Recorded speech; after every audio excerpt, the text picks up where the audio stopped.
यो बाटो है बाटो अनि तपाईको यता पनि बाटो छ हैन यता पनि बाटो छ हो यता बाटो भइहाल्यो तपाईको सिधा है अनि यता पनि बाटो छ हैन बाटो अनि यो बाटो छ घर चाहिँ यो ठक्कै घर चाहिँ यो हो तपाईको हैन यस्तो हेरौँ ल घर चाहिँ यो हैन घर चाहिँ यो हो अनि हामीलाई अगाडि यो बाटो यो भइहाल्यो अनि यो चाहिँ गाडी पार्किङको एउटा गाडी पार्किङ अटिहाल्छ हो एउटा गाडी पार्किङको लागि यो ठुलो छ अनि यहाँ एउटा यो यति जमिन यहाँ छोडेको छ यो चाहिँ यसो पछि भविष्यमा सागसब्जीहरू रोप्ने यसो अलिकति आफ्नो वाल लगाएपछि भन्ने कुराहरू हो हैन अनि यहाँ यस्तो छ हो तपाईको यो गाडी पार्किङ भइहाल्छ अनि स्कुटीहरू यहाँ अटिहाल्छ स्कुटीहरू पनि हो अनि यो माथि जाने सिँढी हो माथि जाने सिँढी यो सिँढी हो जाने हो अन्त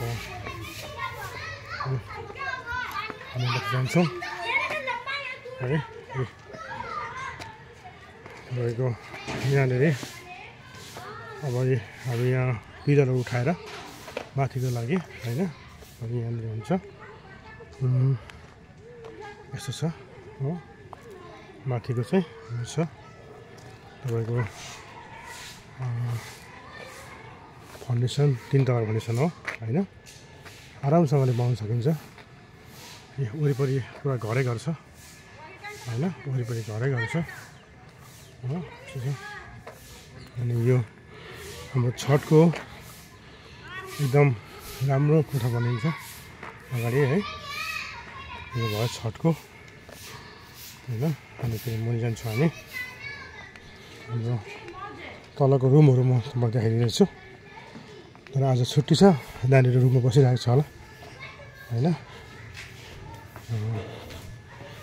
यो अलग्गै माथि जाने रुम सिँढी बनाएको मैले अनि यता अब यो भित्र जाने होइन यो सानो प्यासेज होइन यो सानो प्यासेज यहाँ यस्तो छ होइन अनि यो चाहिँ रुम यो चाहिँ हल है यो चाहिँ हल हो अन्त यो हल हो हामी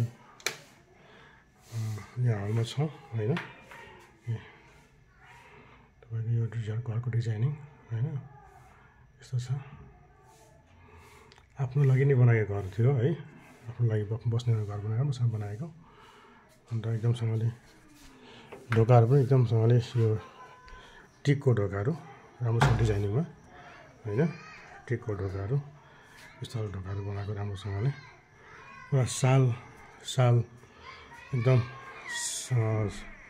त्यसलाई के सखुवा होइन साल लगाएर मजाले बनाएको छ अनि यो भयो होइन अन्त यो एउटा रुम छ यहाँ एउटा रुम छ यहाँ नानीहरू सुतिरहेको छ यो तपाईँको 12x13 को रुम छ यो अनि यो रुम चाहिँ एउटा